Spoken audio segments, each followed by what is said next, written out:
नमस्कार, मैं पवन सिंह राजपूत, अतिथि सहायक प्राध्यापक, शिक्षा विभाग, पंडित सुंदरलाल शर्मा मुक्त विश्वविद्यालय, छत्तीसगढ़, बिलासपुर। आज हम एमए शिक्षा पूर्व प्रथम प्रश्न पत्र शिक्षा के दार्शनिक एवं सामाजिक आधार के अंतर्गत स्वामी विवेकानंद जी के शैक्षिक योगदान। स्वामी विवेकानंद न केवल एक समाज सुधारक बल्कि एक शिक्षक भी थे। शैक्षणिक विचारों में उनका योगदान सर्वोच्च महत्व का है। स्वामी विवेकानंद शिक्षा के अनुसार जीवन के सभी पहलुओं को शामिल करना चाहते थे, चाहे वह शारीरिक हो, नैतिक हो, बौद्धिक हो, आध्यात्मिक हो और भावात्मक हो, क्योंकि शिक्षा एक निरंतर प्रक्रिया है। उनके लिए शिक्षा जो है पूर्णता का अभिव्यक्ति को पहले से ही मनुष्य में है के रूप में परिभाषित करती है।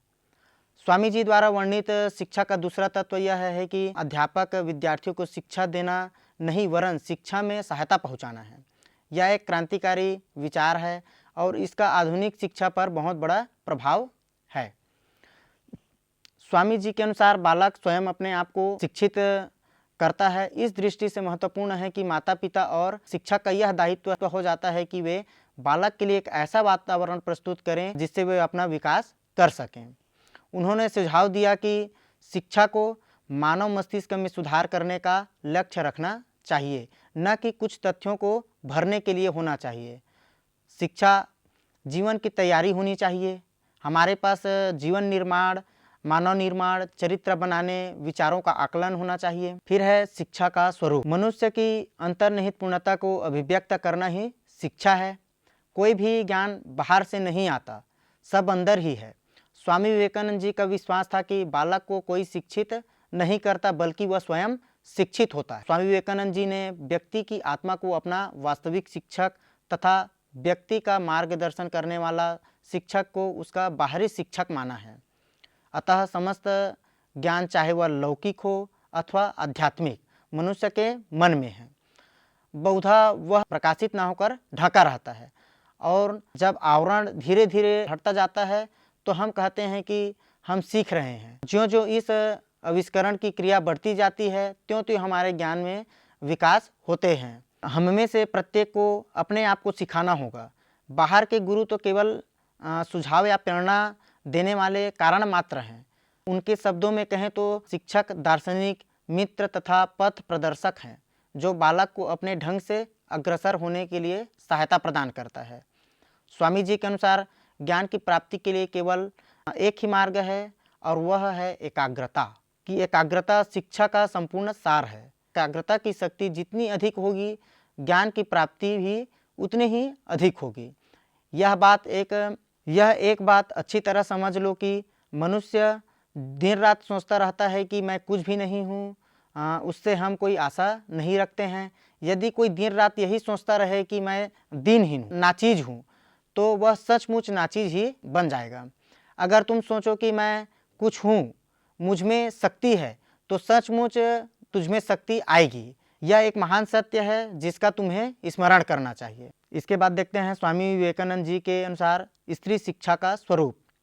स्वामी विवेकानंद जी के तत्कालिक भारत में व्याप्त जो स्त्री और पुरुष की असमानताएं हैं को इन्होंने अनुचित माना है। उन्होंने कहा है कि देश के पतन के जो कारण है उसमें से ये जो है मुख्य है। वेदांत की स्पष्ट घोषणा है कि प्रत्येक प्राणी में एक ही आत्मा निवास करती है। फिर स्त्रियों के साथ अपमान और असमानतापूर्ण बर्ताव क्यों हो? स्त्रियों को पुरुष के केवल संतानोत्पत्ति मशीन बना कर रखा है। उन्होंने कहा भारत के अवनति काल में स्मृतियों और पुरोहितों ने स्त्रियों को उसके अधिकारों से वंचित कर दिया और इससे देश पतन की ओर और भी अधिक अग्रसित हुआ। जब तक नारी को पुरुष के समान अधिकार नहीं दिया जाता तब तक जो है समाज का या देश के उत्थान की किसी प्रकार की उम्मीद नहीं है। सभी विकसित देशों में स्त्रियों को समुचित सम्मान देकर ही महानता प्राप्त की है। मनु महाराज का कहना है कि जहाँ स्त्रियों का आदर होता है वहाँ देवता जो है प्रसन्न रहते हैं और जहाँ उनका अनादर होता है वहाँ सारे कार्य जो है प्रयत्न निष्फल हो जाते हैं। जहाँ स्त्रियों का अनादर होता है उस परिवार या राष्ट्र की उन्नति की कोई आशा नहीं की जा सकती। उन्होंने कहा है कि बालिकाओं को बालक के समान ही लालन पालन और इच्छा उतनी ही सावधानी और तत्परता से होनी चाहिए। उनकी शिक्षा ऐसी होनी चाहिए जिससे वह स्वावलंबी बने और जीवन की कठोरतम परिस्थितियों में भी विचलित न हो। उनकी शिक्षाएं धार्मिक होनी चाहिए। धर्म के अलावा दूसरी शिक्षा गौण है। स्वामी जी ने सीता को भारतीय नारी के सतीत्व और आदर्श का उच्चतम प्रतीक माना है। भारतवर्ष की स्त्रियों को सीता के पदचिन्हों का अनुसरण करके उनकी उन्नति करनी चाहिए। सीता का चरित्र अनुपम है।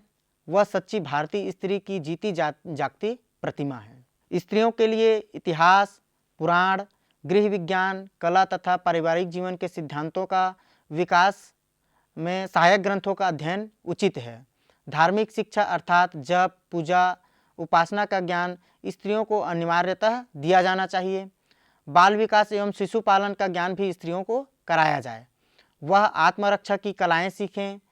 इससे उसमें शौर्य और वीरता का भाव जागृत होता है।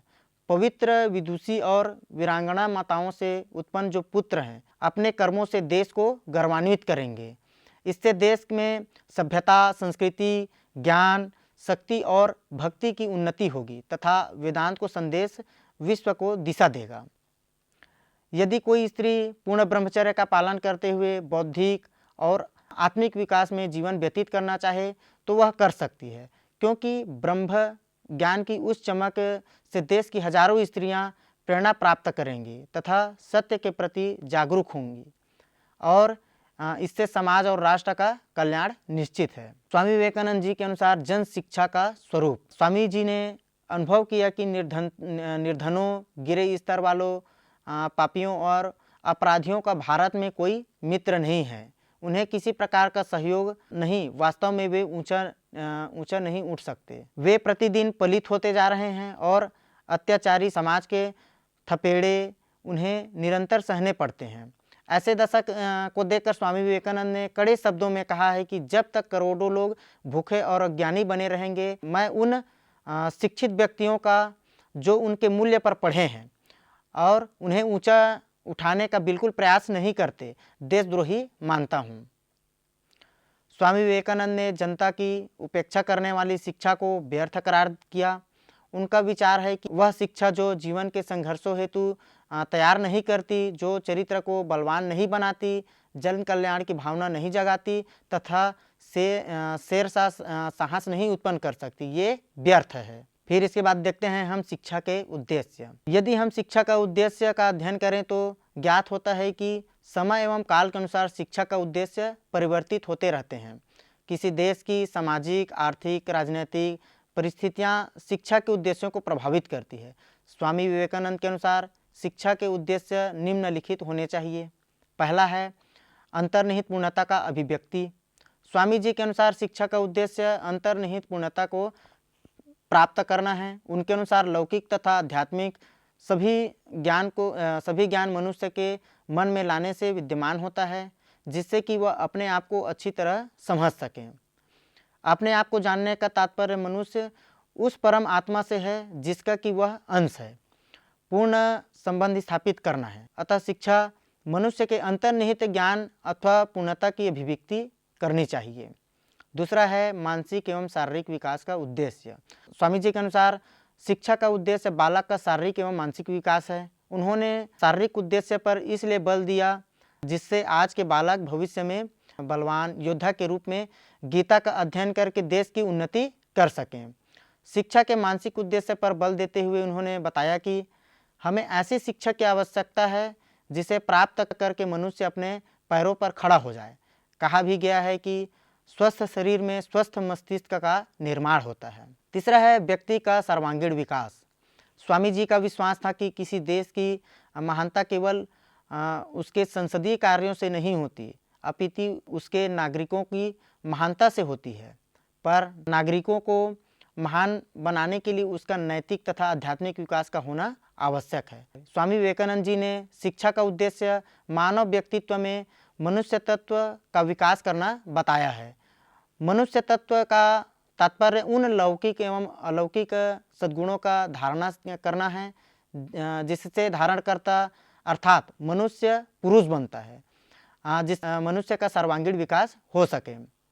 स्वामी विवेकानंद ने कहा है कि मानव की संपूर्णता का प्रगटीकरण ही शिक्षा है। चौथा है आत्मविश्वास तथा आस्था एवं आत्मत्याग का उद्देश्य। स्वामी जी ने आजीवन इस बात पर बल दिया कि अपने ऊपर विश्वास रखना, श्रद्धा तथा आत्मत्याग की भावना को विकसित करना शिक्षा का महत्वपूर्ण उद्देश्य है। यदि मनुष्य को अपनी आत्मा में विश्वास उत्पन्न हो जाता है तो वह निस्संदेह आगे बढ़ने का प्रयास करता है। उन्होंने कहा है कि उठो, जागो और उस समय तक बढ़ते रहो जब तक कि चरम उद्देश्य की प्राप्ति न हो जाए। पांचवा है चारित्रिक विकास का उद्देश्य। विवेकानंद जी ने चरित्र निर्माण को शिक्षा का महत्वपूर्ण उद्देश्य माना। इसके लिए उन्होंने ब्रह्मचर्य पालन पर बल दिया और बताया कि ब्रह्मचर्य के द्वारा मनुष्य के बौद्धिक तथा आध्यात्मिक शक्तियाँ विकसित होगी तथा वह मन, वचन और कर्म से पवित्र बन जाएगा। फिर है धार्मिक विकास। स्वामी जी ने धार्मिक विकास को शिक्षा का प्रमुख उद्देश्य माना। वे चाहते थे कि प्रत्येक व्यक्ति उस सत्य अथवा धर्म को मालूम कर सके जो उनके अंदर छिपा है। इसके लिए उन्होंने मन तथा हृदय के प्रशिक्षण पर बल दिया और बताया कि शिक्षा ऐसी होनी चाहिए जिसे प्राप्त करके बालक अपने जीवन को पवित्र कर सके। आज्ञा पालन, समाज सेवा एवं महापुरुषों और संतों का अनुसरण कर सके। फिर है सामाजिक विकास। स्वामी विवेकानंद ने शिक्षा का उद्देश्य मानव एवं समाज की सेवा करना है।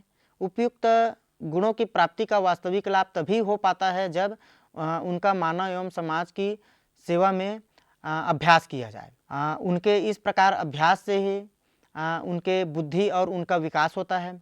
अर्थात शिक्षा का लक्ष्य मानव सेवा द्वारा ईश्वर की सेवा करना है। स्वामी विवेकानंद के शिक्षा दर्शन की यह विशेषता है कि उन्होंने व्यक्ति और समाज के हितों को ध्यान में रखते हुए शिक्षा के उद्देश्यों का निर्धारण। फिर है सातवां विभिन्नता में एकता स्थापित करना। स्वामी विवेकानंद जी ने इनके अनुसार शिक्षा का प्रमुख उद्देश्य विभिन्नता में एकता की खोज करना है। वही व्यक्ति शिक्षित है जो विश्व बंधुत्व की भावना, वही व्यक्ति शिक्षित है जिसमें विश्व बंधुत्व की भावना पाई जाती है, जो विश्व के प्रति चेतन है। ये गुण शिक्षा के द्वारा ही प्राप्त किए जा सकते हैं। शिक्षा ऐसी होनी चाहिए कि बालक विभिन्नता में एकता को स्थापित कर सके। विभिन्नता में एकता स्थापित करने के लिए उपयुक्त वातावरण और साधन की आवश्यकता है। इस उद्देश्य की पूर्ति के लिए स्वामी विवेकानंद जी ने मानव सेवा के लिए बल दिया है। फिर है आठवां है जीविकोपार्जन का उद्देश्य। स्वामी विवेकानंद ने शिक्षा का उद्देश्य जीविकोपार्जन को भी माना है। जब तक शिक्षा द्वारा भौतिक सुखों को प्राप्त नहीं किया जाता तब तक लोगों का आध्यात्मिक विकास की संभव नहीं है। शिक्षा का कार्य इस प्रकार होगा कि प्रत्येक व्यक्ति को इसकी क्षमता प्रदान करना कि वह अपने कर्तव्यों को समझे और अपनी आवश्यकता को पूरा करने का प्रयास करें। इसके बाद हम पाठ्यक्रम देखते हैं। स्वामी विवेकानंद के अनुसार पाठ्यक्रम शिक्षा के उद्देश्यों की पूर्ति में पाठ्यक्रम की अहम भूमिका होती है। उनके पाठ्यक्रम संबंधी विचारों में आध्यात्मिकता की झलक मिलना स्वाभाविक है। फिर भी उन्होंने पाठ्यक्रम के अंतर्गत लौकिक जीवन से संबंधित विषयों की उपेक्षा नहीं की है, क्योंकि स्वामी जी शिक्षा को पूर्ण मानवता बनाना चाहते थे। यदि आध्यात्मिक विकास जीवन का लक्ष्य है और इसे प्राप्त करने में शिक्षा को महत्वपूर्ण योग देना है तो निश्चित रूप से इसी प्रकार की शिक्षा देने को धर्म ग्रंथों, पुराणों, उपनिषद, दर्शन आदि ग्रंथों को पाठ्यक्रम में स्थान देने की आवश्यकता स्वामी विवेकानंद जी ने अनुभव करते थे। साथ ही स्वामी विवेकानंद जी का भी कहना था कि केवल आध्यात्मिक ही नहीं भौतिक विकास भी होना चाहिए। इसके लिए भाषा, संस्कृत मातृभाषा या प्रादेशिक भाषा, अंग्रेजी, विज्ञान, मनोविज्ञान, गृह विज्ञान, तकनीकी शास्त्र, उद्योग कौशल, कला, व्यवसाय की शिक्षा, गणित, खेलकूद तथा राष्ट्र सेवा आदि विषयों को भी पाठ्यक्रम में उचित स्थान देने के पक्षधर थे। स्वामी विवेकानंद जी छात्रों को शारीरिक दृष्टि से सुदृढ़ देखना चाहते थे तथा पाठ्यक्रम में शारीरिक शिक्षा को स्थान देने के पक्षधर थे। स्वामी विवेकानंद जी विदेशी भाषा की शिक्षा के समर्थक थे। वे मातृभाषा को प्रधानता देने की आवश्यकता सदैव जो है अनुभव करते थे। स्वामी जी का पाठ्यक्रम के संबंध में विचार था कि छात्रों को पाठ्यक्रम के माध्यम से अतीत के प्रति आदर, वर्तमान की चुनौतियाँ एवं संघर्ष के लिए सक्षम तथा भावी जीवन को सुखद एवं सुंदर बनाने में समर्थ बनाना चाहिए। पाठ्यक्रम सैद्धांतिक ही नहीं व्यवहारिक भी होना चाहिए तथा वह व्यक्ति को पूर्णता की ओर अग्रसर करने में सहायक होना चाहिए। इसके बाद हम देखते हैं शिक्षण विधियाँ। स्वामी जी ने आत्मा की पूर्णता में विश्वास करते थे और यह मानते थे कि आत्मा सर्वज्ञ है, परंतु यह तभी संभव है जब मनुष्य को स्वयं आत्मज्ञान हो, वह स्वयं आत्मदृष्टा हो। स्वामी जी के विचार से मनुष्य को आत्मज्ञान तभी होता है जब उसे भौतिक और आध्यात्मिक दोनों प्रकार का ज्ञान हो। कुछ विधि देखते हैं इसमें। तो इसके अंतर्गत अनुकरण विधि। स्वामी जी ने यह बात जानते थे कि मनुष्य प्रारंभ में भाषा और व्यवहार की विधियां अनुकरण द्वारा ही सीखी जाती है, इसलिए उन्होंने शुद्ध भाषा और समाज समस्त आचरण की शिक्षा के लिए उसे सर्वोत्तम विधि बताया है। इन्होंने इस बात पर बल दिया कि माता पिता और शिक्षकों को बच्चों के सामने शुद्ध भाषा का प्रयोग करना चाहिए और आचरण के उच्च आदर्श प्रस्तुत करने चाहिए, जिसका अनुसरण कर बच्चे शुद्ध भाषा सीखें और उत्तम आचरण करें। खेलकूद, व्यायाम, योगासन एवं अन्य क्रियाओं की शिक्षा के लिए भी ये विधि को उपयुक्त मानते थे और ये लोगों को योग की शिक्षा की विधि से देते थे। दूसरा है व्याख्यान विधि। तथ्यों की जानकारी मौलिक रूप से देने की विधि को व्याख्यान विधि कहते हैं। स्वामी जी ने यह मानते थे कि पूर्वजों द्वारा खोजे सत्यों का ज्ञान व्याख्यान विधि द्वारा सरलता और शीघ्रता से कराया जा सकता है, परंतु ये किसी भी तथ्य को विवेक की कसौटी पर कसकर स्वीकार करने पर बल देते थे। यही इनकी व्याख्यान विधि की विशेषताएं हैं। ये वेदांत के सिद्धांतों की शिक्षा व्याख्यान विधि द्वारा ही देते थे, पर तर्कपूर्ण ढंग से देते थे, वैज्ञानिक ढंग से देते थे। तीसरा है तर्क एवं विचार विमर्श विधि। तर्कों को सीधे ग्रहण न करके उनके विषय में क्या, क्यों, कैसे इस प्रकार से प्रश्न करने तथा उनका तार्किक उत्तर प्राप्त करने, अपनी शंकाओं को जो भी शंका है उसको बार बार उठाने और उनका समाधान खोजने की विधि को तर्क एवं विचार विमर्श विधि कहते हैं। यह तर्क विधि भारतीय न्याय दर्शन की तर्क विधि से भिन्न है। इस विधि से शिक्षक शिक्षार्थियों की शंकाओं का समाधान करते हैं। इस आधार पर कुछ विद्वान इसे शंका समाधान विधि भी कहते हैं। स्वामी जी किसी भी तथ्य को स्पष्ट करने के लिए तर्कपूर्ण विचार विमर्श करते थे, इसलिए इन्होंने इस विधि को तर्क एवं विचार विमर्श विधि कहा है। फिर है चौथा निर्देशन एवं परामर्श विधि। वैयक्तिक निर्देशन और परामर्श विधि द्वारा विद्यार्थियों का मार्गदर्शन निर्देशन करने, उन्हें उनकी स्वयं सीखने की सहायता करने और बीच बीच में उनकी शंकाओं का समाधान करने की विधि को निर्देशन एवं परामर्श विधि कहते हैं। इस विधि में शिक्षक शिक्षार्थियों की क्या पढ़ें और कैसे पढ़ें, क्या करें और कैसे करें, इस संबंध में सहायता करते हैं। इस विधि में शिक्षार्थी स्वाध्याय अथवा स्वक्रिया द्वारा स्वयं सीखते हैं। शिक्षक तो उनका केवल मार्गदर्शन करते हैं।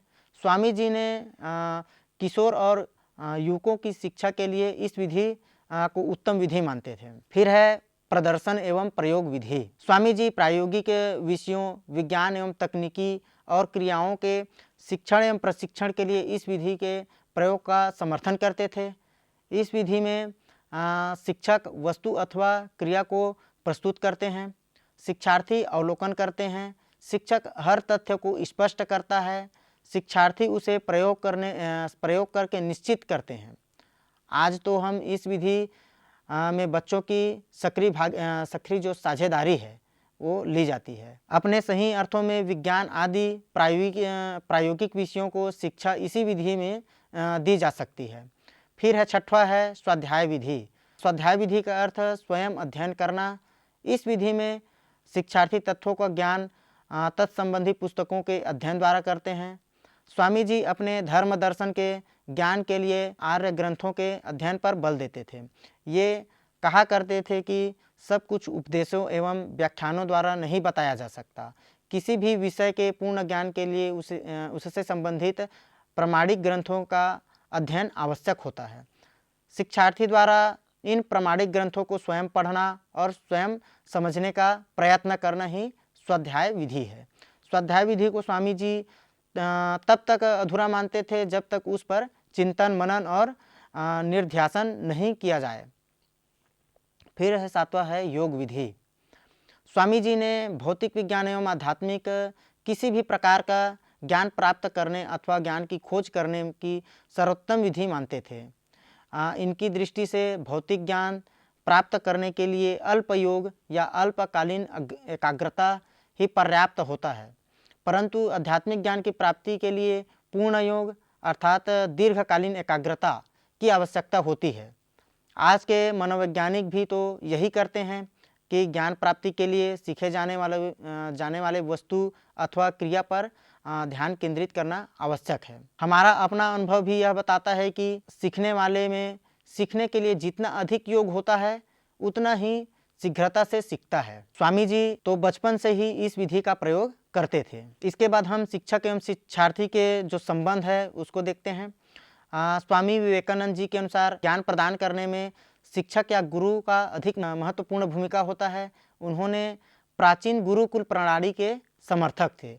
बिना गुरु के शिक्षार्थियों का सही मार्गदर्शन संभव नहीं है।